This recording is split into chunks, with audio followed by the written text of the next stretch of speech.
Hey folks, it is Wicked Jester 93 back with a brand new video for you guys, and I want to share a couple of my Witcher collection. Now, as you can tell, there's not a whole lot of it right now, so I want to tell a little bit of story of how I got into The Witcher, and maybe some of you can relate to this as well. So when I found out Henry Cavill was going to be playing Geralt of Rivia on Netflix, I had only played The Witcher 3 for maybe a couple hours. I picked up the game for PlayStation, I guess my PlayStation 4. I'd never played that type of game before, never played any kind of RPG games. Mostly what I'd played is like first-person shooters and sports games and stuff like that. So it was new to me, it was weird. I got to a part where I got stuck, couldn't figure it out, so I stopped. But I loved the look of it and stuff like that. And I'm a huge Henry Cavill fan. I loved him as Superman, although the way the movies were written and part was written wasn't all that great. However, he was a fantastic Superman. So when The Witcher first started on Netflix, I watched the first season. While the first season was going, I did pick up The Witcher 3 again, and I played it through. I think I'm on like my 4th or 5th playthrough.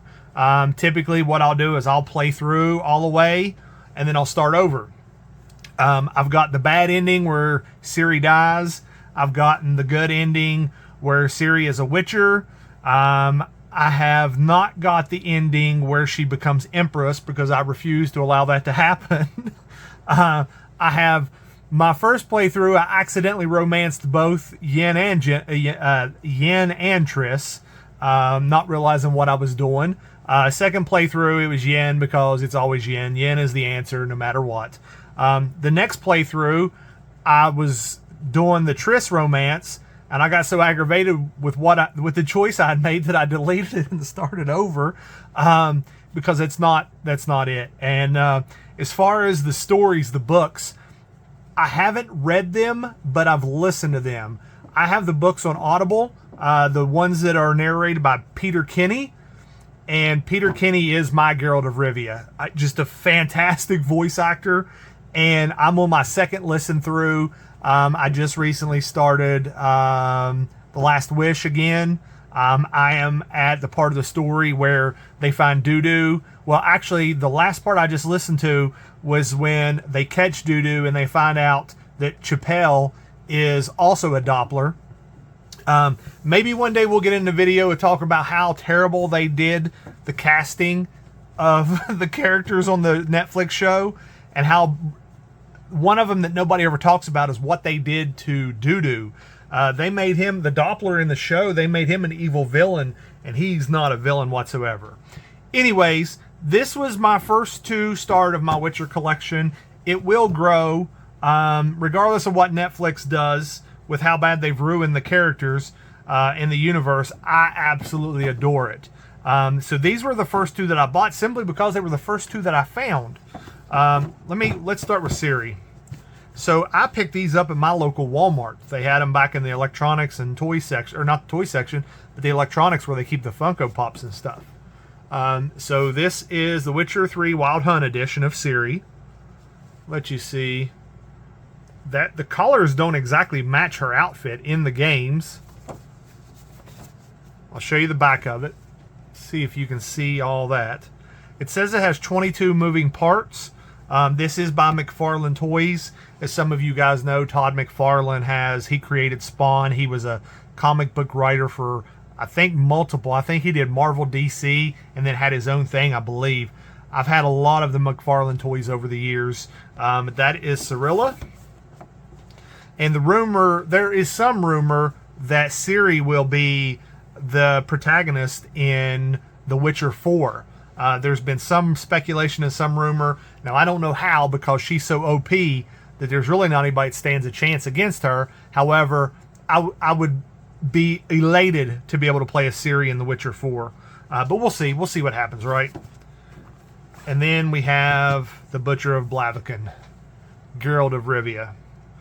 Now, I'm not 100% sure what the gold label means any different than the one that's not gold label. But you do see he does have his costume. He has his swords. Eventually, I would like to pick up these again to open up. These I am not going to take out of the box. But I would like to have some to take out of the box. If you've watched any of my die-cast card videos, you know sometimes I do buy doubles because I will have some that are out of the card, but only if I have doubles. I don't like opening them if I don't have doubles. Now, of course, this just shows you with him posing with one of his swords in his hand. And the McFarlane Toys just do such a fantastic job with the action figures. Maybe one day I'll get into my Spawn collection. At one point, I bet I probably had 10, 15, maybe 20 of the Spawn action figures. And I did end up taking them out of the package because I was younger and I liked having them displayed. So they are out of the package. However, I've gotten rid of all but I think 2 or 3 of them. Some broke their parts over the years from moving. I was in the military and had them when I was in the military. So moving back and forth, they got broke and I've given them away or sold them on eBay or whatever. So I only have a couple of my actual Spawn action figures left. I've got a whole bunch of Funko Pops we're going to go through one day. I've got a whole bunch of the Marvel Legends we're going to go through one day. But I thought you guys would like to start this Independence Day week out with checking out my first 2 Witcher collection. I do have all the Dark Horse Witcher figures in my wish list on Amazon that I will be picking them up. I'll start picking them up here shortly. But you guys tell me, if you were starting your Witcher collection of Witcher collectibles, and these were the first 2 you had, what would you get next? Would you get the Dark Horse ones?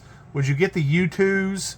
Tell me down in the comments, what would you go with next as far as when you're starting your Witcher collection? The books are obviously on my list. Where I have just listened to them on audiobook, I don't have, or Audible rather, I don't have the physical books yet, but I will have. So that's it.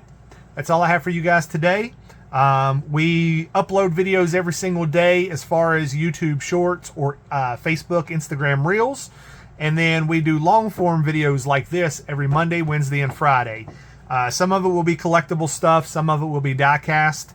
We do have some gaming stuff coming up here real soon. I am about to start recording some State of Decay, doing the storyline of State of Decay 2 that I'm going to upload to the channel. So if you like that kind of stuff, smash that like button, subscribe so you can catch them when I upload them, and I hope to see you guys in the next video.